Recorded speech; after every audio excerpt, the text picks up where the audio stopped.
دغه کوم ګورې بسم الله الرحمن الرحیم نن کم تاریخ دی هلکه ها 1 تاریخ د دې څه شي مارچ د مارچ 2021 تاریخ دی او منګه دا د حضرت مفتی رحمت الله علیه دارالعلوم حقانیه کوړه خټک کې منګه دا دوره چې کوم دی 88 په واته هم شروع کړی و او په درېمه میاشت باندې 88 باندې زمونږ دوره ختم شوه او موږ ته حضرت مفتی صاحب دامت برکاته نور الله عمر قدو حضرت مفتی محمد فرید رحمت الله علیه طریقه دا وه چې هغه به طالبانو ته اخره لس نصیحتونه کول دا ما لیکلي او زه دا په شکل د سبق وایم ها دا اوس ما سره شته دا مې دومره زده دي داسې مې کله کې یاد کړي دا نصیحتونه او په دې مقصود له نصیحت نه عمل دی دا بیا تاسو چې کله خدای فارغ کړئ اوس دا واړه دوره دی دا اوس هدایه بیعه دا ډېر مهم کتاب خلاص واړه دوره د کال ته پته نه لګي چې تاسو لوی دورې تلته وئ بل خواته به لاړ شئ خو دا نصیحتونه ځان سره واورئ دا زما نه دي خو چې په دې عمل وکړو نو کامیاب به یاستئ او دا د مفتی صاحب دا ګوره دا ما په لیکلي مې ځان سره هغه مې راوړو پروټسټیټ دا د مفتی محمد فرید سیدی و سندی و مرشدی مفتی محمد فرید صاحب دارالعلوم حقانیه کوړه خټک دا زمونږ استاد هم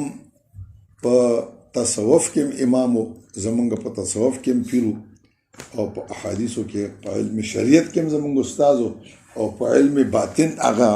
علم خفي چې ورته وایي تصوف کې هم امام دا هغه دا ټکی په ټکی زه درته وایم دا د هغې ما سره امانت دي دا بیا تاسو ملګرو ته وایي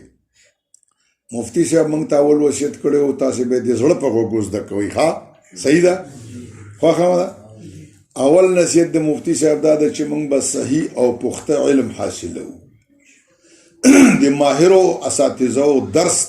تبازري کوو زه اول د دې دا ټکي وایم خپله پکې شرح نه کوم ها او د اکابرو شروح او حواشي او عملي به په غور سره مطالعه کوو ټولو سره دا لیکئ مه دا اوس دا زه ټایپوم انشاءالله بیا درته لیکم دا زده کئ او تکرار او استحضار او مذاکره د اهل علم سره به معمول ګرځو او د معاصیو نه د اذاعت د وخت نه به ځان بچ کوو او په اذکارو کې او په تبلیغ کې د انهماک نه به پرهیز کوو یعنی دومره ذکرونه لکه دا تبلیغان سبو بیګا ورته تنبه انهماک داخلېدلو ته وایي دومره به په دې اعمالو کې ورننوځي هم نه چې دا دین درنه پاتې شي پرې پوه شوې دا ته چې کوم مولوي صاحب سره یې نوم بینالو دلته ټایپېږي دا ډېر ښه مدرس و دلته اوسېده خو به دې تبلیغ داسې کوي چې اوس هدایت نحوې ته یې کېنو 50 کاله کېږي چې فارغ ده اوس یې هدایت نحو تدریسوي دا د دې سبو بیګا چې ګورې په تبلیغ کې 20 طرف ته تبلیغ ښه شی دی خو دومره هم نه چې بس یو سړی بیخي له درس او تدریس وي دا یو وصیت دویم دا دی چې مونږ اخلاص او للهیت حاصل کو په وحی کې د اخلاص او للهیت متعلق ترغیبات او د ریا او د سمعت متعلق وعیدات مستحضر ساتو همیشه او د الله د اهل الله صحبت ته حاضرېږو همیشه د علماو بزرګانو نیکانو مجلسو ته چې ځې هغې نه لکه ممري کارډ لکه بیټرۍ چې چارجېږي دریم وصیت موږ ته حضرت مفتی صاحب محمد فرید رحمت الله علیه دا کړي الله دې په قبر انور نازل کړي چې خپل علم باندې عمل بکوو همیشه بکوو او د التزام بکوو چې کوم آیات او حدیث باندې مو علم راځي نو هغه وخت به په هغې باندې عمل هم شروع کوو چې کوم آیات یا حدیث منسوخ وي نو هغې باندې د عمل طریقه دا ده چې دا اعتقاد وساتو چې دا وحی ده او په وحی سره په دې باندې عمل منع شوی دی پرې پوه شوې څوک چې فرمایي بیا مفتی صاحب رحمت الله څوک چې خپل علم باندې عمل نه کوي نو قرآن مجید کې د ده مثال د حمار ګرځولی دی چې د کتابونو بار په پروت وي او پیغمبر صلی الله علیه وسلم د هغه علم نه چې نه پترې نشي اخیستی پناه غوښتې د رواه مسلم زه ګوره کې نور شرح نه کوم بیا به خپله تاسې پې پوهېږئ پیدا علم او عمل دواړه ضروري امور دي علم بې د عمل نه مضموم دی او عمل بے د علم نه غیر تسلی بخش دی. البته امام بخاری په کتاب العلم کې دې لطیفې ته اشاره کړې ده چې علم بلا عمل افضل دی د عمل بلا علم نه. په پوه شوې؟ ځکه علم دا علت دی او دا عمل چې دی دا معلول دی او تقدم د علت او دا سبب دی هغه مسببات دي. نو علت همیشه دا چې کم دی په دې باندې نجات سړي ته بصیرت حاصلي، البته چې ګناه به وي. څلورم نصیحت یې دا دی چې د علم دین اشاعت به کوو به که نه به کوو په زور ووایي د علم دین اشاعت به کوو. تدریس سره دا اول دی، افتا سره دا دوم دی، تصنیف سره تذکیر سره چې یو تر بله مذاکرې، مدارس جوړولو سره او سرکاري مدارسو او کالجونو کې د اسلامیاتو ډیرولو سره او د دینی رسایل جاری کولو سره. په دې سره به ګوره دا ټول په علم کې داخل دي. پنځم نصیحت د حضرت دا دی چې لکه جهاد دپاره مال موقوف علیه ده. د دې وجې نه الله تبارک وتعالی جهاد بالاموال د جهاد بالانفس نه مخکې ذکر کوي او دارنګې د اشاعت د علم دپاره مال ضروری دی چې چاله الله تعالی ذریعه د معاش نه وي ورکړې نو هغه د داسې ذریعه معاش تلاش کی چې خالص دینی مشغله وي. تدریس دی کوي، دغه کې به دین ورته په لاس ورځي او دنیا به وي او نو او که داسې ذریعه نه پیدا کیږي نو بیا د داسې مشغله تلاش کی چې نیم دینی وي. لکه د ورځې لکه دا مولانا دی یا دا تاسو ټیوشن هم کوئ یا داسې نور دکان کې کار کوئ، کم از کم چې دکان کې هم کار کوئ تدریس هم کوئ. داسې حضرت مفتی صاحب رحمت الله علیه دا او بیا د مولانا عبدالحق رحمت الله علیه هم درته وایم دا موږ سره د هغې امانات وصیت دي، موږ پې عمل کړی الحمدلله. اوس دورې حدیث ته خدای راورسولو، تاسو چې پې عمل وکړئ انشاءالله مریخ ته به خدای ورسېږي. او بیا فرمایي او چې خالصه دنیوي عمل وي د دین د خدمت پکې توقع نه وي نو ما امکنه ځان به ترې نه ساتئ او د هر قسم دینی خدمت کوونکو دپاره مناسب دي چې هر څوک دینی خدمت کوي چې کم از کم د یو کال ذخیره ځان سره وساتئ. دا ناروا نه دی، پیسې ځان سره جمع کوي ویې ساتئ. ولې که یو ظالم متولي وغیره تا معزول کی نو دی به بیا پریشانه نه وي. که مدرسې نه دی وشړي مدرسې یا سکول کوي یا چېرته بل دکان مکان کوي او بیا پیسې نه وي در سره نو بیا به د حالات خراب وي نو دونه پیسې به ځان سره ساتئ. صحیح شوه؟ ما ته جواب را کوئ که شپږم هلکه شطرنج ملا ته به پوهېږې ماشاءالله. شپږم دا دی چې د اسلام نه مدافعت به کوو. هر زمانه کې زنادقه او منافقان موجود وي او د دوی موقع په موقع په اسلام او په علماء اعتراضات کوي او عوام مسلمان په اسلام او په علماء بد ژوند کوي. نو موږ باندې ضروري ده چې د دې دشمنانو خیالات او اعتراضات معلوم کو او بیا دوی لا په تقریر او په تحریر سره مسکت جوابونه ورکو او د دې دور مناظرو نه به ځان ساتو. د چا نه به ځان ساتو؟ دغه دور مناظرې چې دا کمې دي د دې نه دا ګوره د حضرت ټکي په ټکي هغه درته وایم د دې زمانې مناظرو نه به ځان ساتو. دې کې نه اظهار د حق کیږي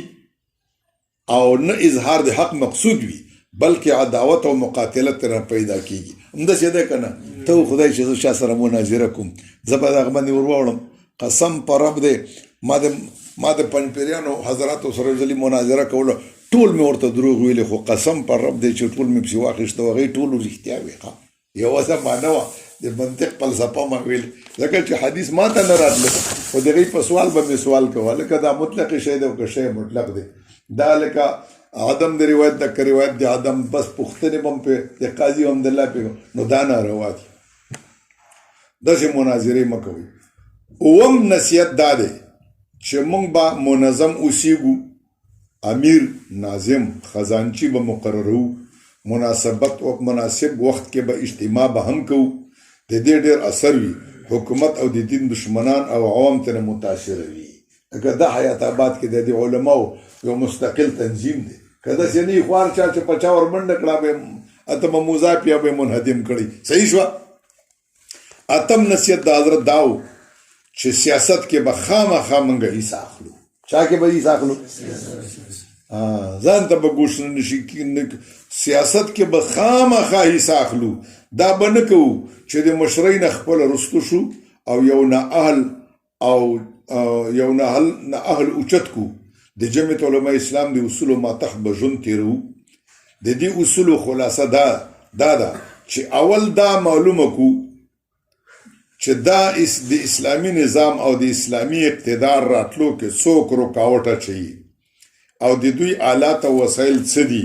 بالفرض که دوی په اقتدار، کارخانو، اموالو، وعدو سره عوام متاثر کوي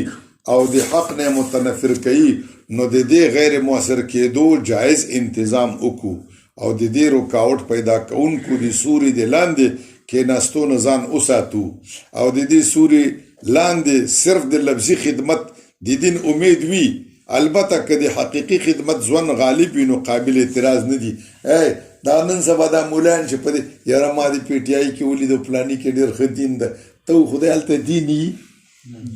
نو مطلب دا دی زمونږ افغانستان کې د دې مجاهدینو 8 تنظیمونه و دلته. درې پکې علماو. څوک علماو؟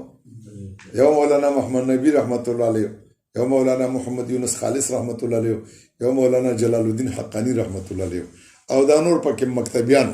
او ټولو به دي هغه مکتبیانو هر یو برغوجه نیولې که سکولیانو لکه ګل بدین دا سکولي و، ټول ورور سیاب سکولي و،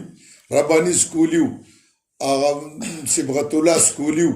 او یو بل هم داسې څه نوم په هندي هغه نوم یې دی که څه بله نوم یې دی او ډرن ځناور غوندې کوو هغه نه هغه مسعود هم سکولي و.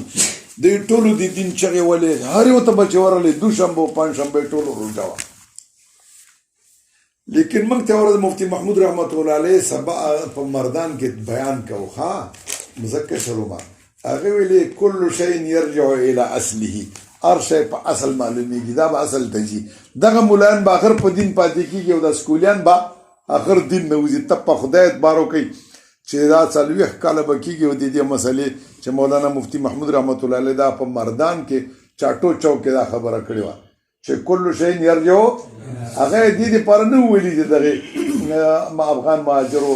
پورې، بلکې دا د پاکستان لیډرانو پورې چې دا د اسلام تمه له مسلمانه کوئ، له عالمه یې کوئ، او دا د بېدینۍ تمه له هغه چا کوئ چې بېدینه ته. نو هغه همدغسې شو. زمونږ هغه مشرانو ټولو ګیرې وخېرلې. اوس کابل کې د امریکې ډز ډول ته ګډېږي. مولانا محمد نبی په دیار هجرت کې شهید شو او مولانا محمد یونس خالص په دیار هجرت کې شهید شو او حقانی جلال الدین حقانی په سنگر کې شهید شو او زامن هم ټول جهاد ته برابر شو. ادي کوم یو داسې خو دي خاص تین تیره کوي، خو د دغو دوه د مولانا محمد یونس خالص او د جلال الدین حقانی رحمت الله علیه بچانو ټوټه ټوټه په اسلام ځانونه کړه، خو باطل یې ونه منه او هغه نور ټول څه شی شو، ګیرې کلې کړې، ځانونه ماسې ماډریټ کړه، لورګانې لوڅې کړې او واقعا همدغسې و. ځکه چې دې کې دین نه و. نو دې وجې نه مفتي صاحب فرمایل موږ ته چې دا څوک چې د اسلام چغې وي په دې باندې عمل مه کوي تر څو چې بنیاد دکې. نه هم نصیحت دا دی چې چونکې عوام موږ سره تعاون کوي، چاندا او ووټ دوی را کوي، جلسه او جلوس زموږ د دوی کامیابوي، نو دوی باندې شفقت به کوو، د کفر او د شرک وغیره سختو فتنو او تعزیري احکامونه به باقاعده ساتو، د دوی تدریجا اصلاح به کوو. اول د اعتقاداتو، بیا د فرایضو، د واجباتو وهکذا، او په داسې لهجه کې به ورسره مخاطبه کوو لکه چې د پلار ورور زوی کومه لهجه کې مخاطبه کوو. او که مونږ د اول ځل نه فروعي اختلافات کې ورګډ شو نو د پنجپیري او د وهابي حکم برا باندې وشي او ژبه برانه پریشي او په عوامو کې به بې اعتماد شو، د 8 کلو خواري به مغبس لاړه شي او عوام به وایي چې د دوی استادان هم وهابیان او پنجپیریان دي. دا د حضرت مفتي صاحب مسله ده. لسم نصیحت دا دی چې موږ به د اساتذو او د مدرسې سره رابطه ساتو. صحیح شو که چا سره؟ او آمد و رفت به ورسره کوو، خطونه به ورته رالیږو چې موږ فارغ شو نو کم از کم د خپل یو نماینده به رالیږو. سبحان ربک رب العزة عما یصفون وسلام علی المرسلین والحمد لله رب العالمین. بیا یې وفرمیل مراد ما نصیحت بود گفتم. دا ورسره ما لیکلي، دا د حضرت نه دی. مراد ما نصیحت بود گفتم حوالت با خدا کردم و رفتم. وای زما مراد دا د مصلح الدین شیرازي شعر دی چې زما مراد نصیحت او ما وې نور مې خدای ته حواله کړو زه لاړم. دا د هغه پرچې او مولانا عبدالحق رحمت الله علیه به موږ ته هغه څه وصیتونه کړي دي، هغه ما لیکلي دي، خو اوس هغه لیکل ما سره هلته فلحال نشته. او مفتي صاحب یو بل وصیت کړی، هغه وصیت دا و چې تاسې په کومه مدرسه کې چې اوسېږئ په درسونو کې به موږ ته بار بار دا ویلې. دا هغه لسو نصیحتو کې لیکلی نه و. هغه ویلې چې یو د مدرسې کې چې اوسېږئ نو په تنخوا لا مدرسې تختئ مخه چې دا تنخوا کمه ده، دا د تنخوا داسې دی، دا کار. او بل دا د مولانا سید قریش بابا د استادانو هدایت دي، هغې موږ ته وایي چې د اداري امورو کې کار مه کوئ. پوه شوې چې تاسو مدرسین، تاسو به کال ته مدرسین جوړېږي، د ادارې کې به ګوتې نه وایي چې ناظم وخوړه، محتمم وخوړله، پلاني دونه تنخوا، هېڅ دغه مسلو کې به ګوتې نه وایي. خپل درس به وایي. کومه مدرسه کې چې اوسېږئ هغه مدرسه به ستاسو موري او به ستاسو خوري، ناموس به وي، د هغې به ډېر عزت کوئ، سپکه سپوره به یې نه وایي. موږ خپله ډېرو مدرسو کې اوسېدلي یو. بیا چې تراوت ایمان یو محتمم صاحب 7 میاشتو تنخوا نه ده راکړې، شاګرد مې هم ده، خو ما تر اوسه چاته نوم هم نه ده اخیستی. ښه رایې نه کړه، بس رایې نه کړه، به دی پوهېږي او کار یې پوهېږي. البته نبي علیه السلام ته دی هم تللی و، زه هم تللی وم. ما پټ هلته ورته وویل، خط مې ور ولېږه چې زه حضور علیه السلام ته یو عریضه کوم ستا په باره کې چې ما نه دي او زما شاګرد هم دی او نوم یې هم نه ښیم. نو بهرحال د مدرسې د ناظم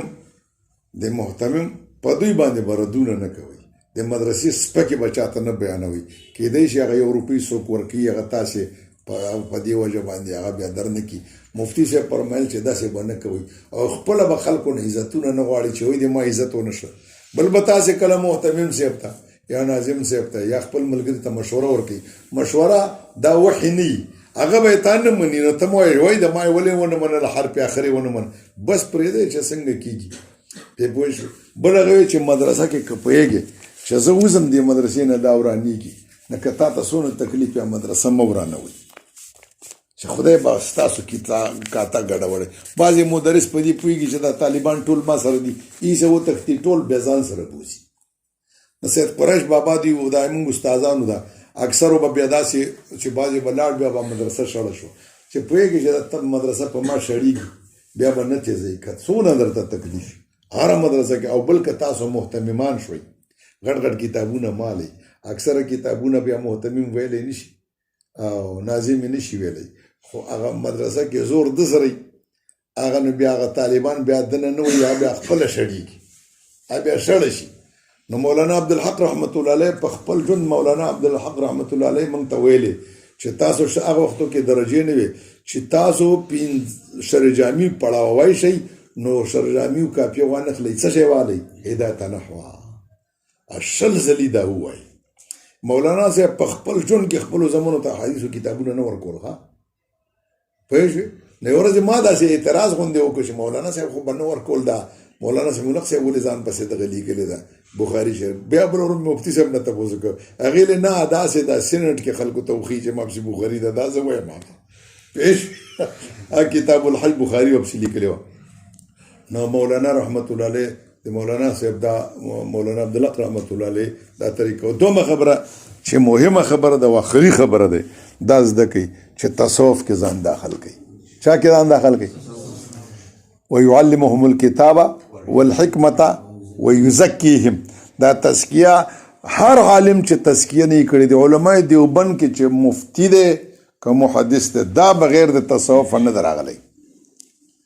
دې تصوف کې دومره کمال دی چې تا مانځه او داسې ته برابري. خو تصوف کې به ګورې ان هذا العلم دین فانظروا من تاخذوا دینکم. نو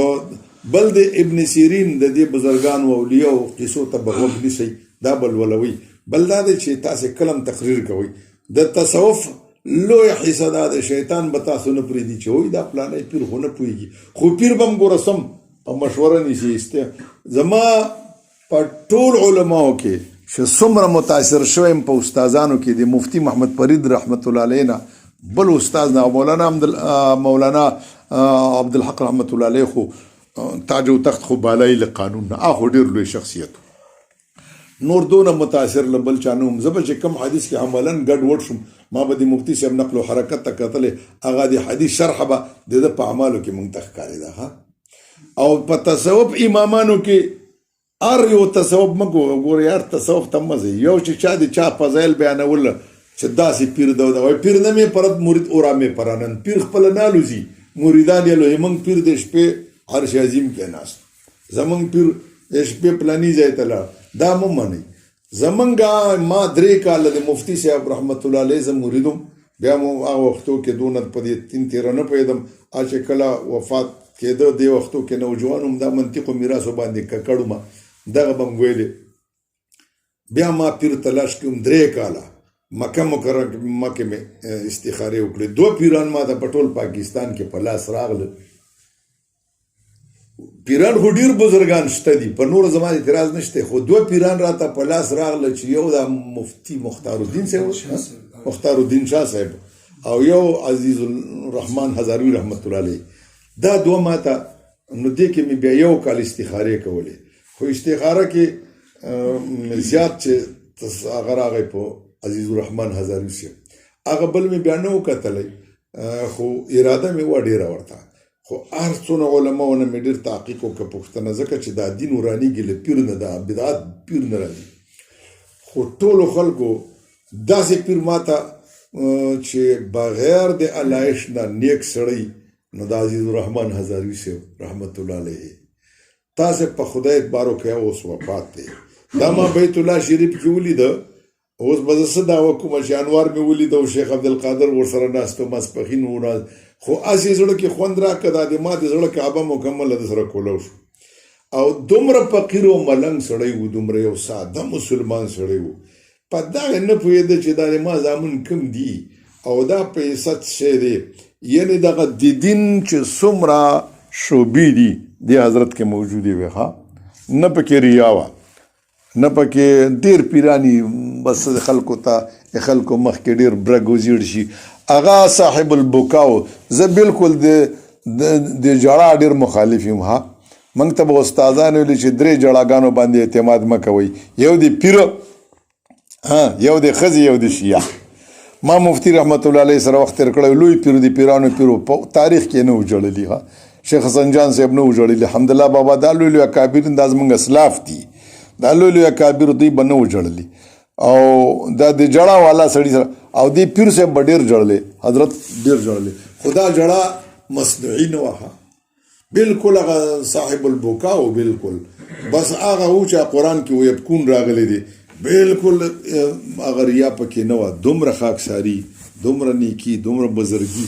زه د هغه نه دومره متاثر وم چې زه به ورسره کېناستم 2 میاشتې به زما بیټرۍ چارج وه او د هغې دا اوس زامن چې دي دا ډېر نیکان هلکان دي ډېر تکړه خلک دی دی سره خامخا رابطه ساتئ. زه خپله د حضرت خلیفه یم ما ته هغه بار بار ویلې چې ته خلکو ته دغه ورکوه بیعت خو زه خپل ځان کې استعداد په خدای قسم زه نه ینم زه دا ریا تاسو ته که ما کې وایي تاسو ته مې په زور ویلې راشئ چې بیعت در سره وکړم زه خپله غر کې مړه زه داسې هغه د منطق اثار ما کې شته دي او پیر داسې پکاري چې همیشه یو غټه جوبه پوشي که نه او زه دا نشم کوی نه دا حضرت سره او دغه بل پیر صاحب مې چې وښوده څه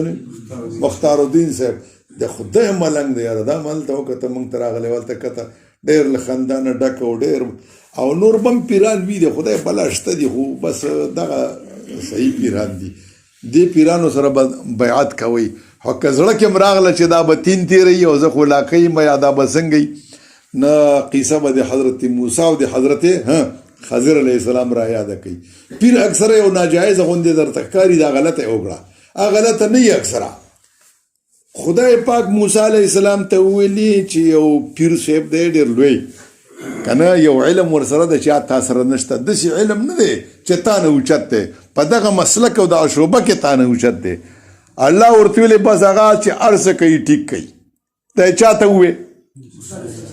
ویلې حضرت خضر نوم دی چې هر نقل او حرکت کوي یا به څه کوي صحیح کوي او ټیک کوي. خدای راویښه زه پې ورځه ځان سره یې مایه شو من الاسلام ولاړ لنډه خبره نور خو مفسرین یې چې هلته ورغی هغه ته یې ویلې چې زما طریقې ته اراده ده شاګرد کېږم هغه اول نه ورته وایي چې نه ته نشي کوی لن تستطیع معي صبره نه مړه ته غم سوال نه پیدا کېږي تب ته وارې ما داخل کا شاګرد مې کا ویلې ګوره ښه چې شاګردوم دی ما سره بیعت کوي یو خبره ور چې سوال به نه کوي صرف نظاره کوه اعمال ګوره لیکلې ته واخیستې نه کوم سوال چېرته کوم بیا هم چې په لاره روان ه تخته یې چې راوښکله د کښتۍ موسی علیه السلام خپل علم او وجدان او شریعت پرې نه ښود چې بلا بحث ځکه پیغمبر ناجایز بلا بحث نه پرېږدي ښه یو د مې ورته او څه کوې بابا تختې سره باجو هغې موږ خیراتي راسپار نه مې ورته ښه ویلي خو دې وخو دا شی ولاکه ماته خوندور ښکاري بیا چې وړاندې لاړ ه نو څه چلی وکړو دیوال هلکه ډوډۍ هغې له نشته مړه ځغلی طالبانو ملیانو هغې جمعیت کې داخلي هغې دیوال موسی علیه السلام خو ته پته وه چې ماته دې ویلي دي جلالي پیغمبر و چې ګړېږه ما ویلر استاد مطلب دا دی که نه چې دا خلک خواړو دې سړي زامن دی هغې موږ کور کې نه پرېږدي ته ورته بلډنګونه جوړه تا ته مې نه ویلي خو دې وخو بیا ماشوم او څه کوې دا دې ولې مړ په سل ځلي خدای مخکې نه پوه کړی او دا یعنې ده ته پته وه دا خپل دین دی په کراره نه پرېښوده څوک موسی علیه السلام پوه شوې مولانا روم وایي چې ابن منصور ته ملایان راغله چې ګوره پانسي کوي دی ده ورته د ان الحق مه وایه ده وایي من نه مې گویم ان الحق یار مې گوید بگو زه خو ان الحق نه وایم خو یار راته وایي چې وی وایي ان الحق من نه مې گویم مرا دلدار مې گوید بگو زه خو نه وایم خو دلدار راته وایي ملایانو ورته ویلي پانسي کوي دی قاضي عبدالصمد دی پانسي کوي دیلی چون قلم در دست غداری بود لا جرم منصور برداری بود چې د غدار په لاس کې قلمي خامخا به منصور په دار خیزي نه د دې وجه نه دا تصوف به خامخا کوئ په پیر به رد نه کوئ ښه په پیر به او د پیر هره خبرې ته به آسماني وحی هم نه وایي خو موږ الحمدلله داسې پیر لرو الحمدلله زه خپله ورځم د ترنول ته چې لاړ شم یعنې پس له حج نه ما ته ډېر او له عمرې نه زیات خوند چې راکوي د یو دارالعلوم حقانیه یو ترنول دارالعلوم حقانیه مادر علمي دی ځکه هلته مې د استاذ پکې و هغه ما ته سبقونه ویلي او ټول مولانا عبدالحق رحمت الله علیه لوی لوی استادان پکې دي مولانا مغفور الله باباجي دامت برکاتهم العالیه او یو ترنول خوند راکوي ښه هلته مې د تزکیې امامان دي نو د دې وجې نه هغه زموږ مشران دي هلته ټول ځئ او هغه د هغه او د زمري بچان زمریان دي دا د هزاروي صاحب زامن هر یو چې وګوري هزاروي صاحب دی ښه بې علایشه نه درنه څه غواړي نه سوال کوي نه او الله تعالی پرې رحم کوي دا بې دغه پاتې نه شي دا بیعتونه وکوي دویم دا دی چې د وعیزینو دا قیسې نه دي دا کیسټو کې چې وایي دا بیخي وانه ورئ چې واورېدې نو هغه کې اکثره دروغي او ته په خدای باور که موږ یو شیخ ناستو دا مولانا شیخ اسماعیل صاحب لوی عالم د دیم ناستو یو شیخ مسله کوله ویلې زکریا علیه السلام خلکو ته اعلان وکړ چې دغه د یحیی علیه السلام مخکې د خدای نوم اخلي ولې نه اخلي وایي تفسیر لیکلي ځکه هغه به د خدای نوم به جواشته به خپل مخ شکو او یحیی علیه السلام دومره دا د خدای مخ دا د خدای د نامه نه باندې مجذوب شو مخ به شکو چې لیمسه ورګنډلی دومره چټیاتی وي هلکه دا چیرته وایي دا تفسیر کې راغلی نو تفسیر هره خبره قابل اعتماد نه وي ښه تفسیر هره خبره قابل اعتماد نه وي ستاسو خو پېژنئ مولانا شهزاد صاحب مولانا اسماعیل صاحب د خپل مولوي صاحب دا زموږ فاضلین دي الحمدلله نو بهرحال دغه خبرې چې ما درته وکړې خبرې ډېرې دي خلاصه خبره دا ده چې نن نه بعد تاسې به څه کوئ یو به مناظرو کې حق یو به د مدرسو کې استادانو سره سبا وکړئ خدای ملایان کړئ محتممان شوي نه دا کتابونه په خپل زبردستۍ مالی دا چې والی 2-3 کاله بعد به بیا مدرسه شړئ ها چې مولانا تقی عثماني صاحب 23 کاله ترمذي ویلې غټ کتابونه نه اخیسته استاد یې ژوند دی د دې وجه دا مدرسې به خدای جوړوي د استادانو سره باقاعده روابط ساتئ استادانو ته راځئ زموږ خپل استادانو ته تلي تاسو خبرې مې ورته وکړې الله تبارک وتعالی دې موږ تاسو ته پرې عمل راکړي او خصوصي دعا به وکړو دا دعا چې دی دا کول پکار دي که نه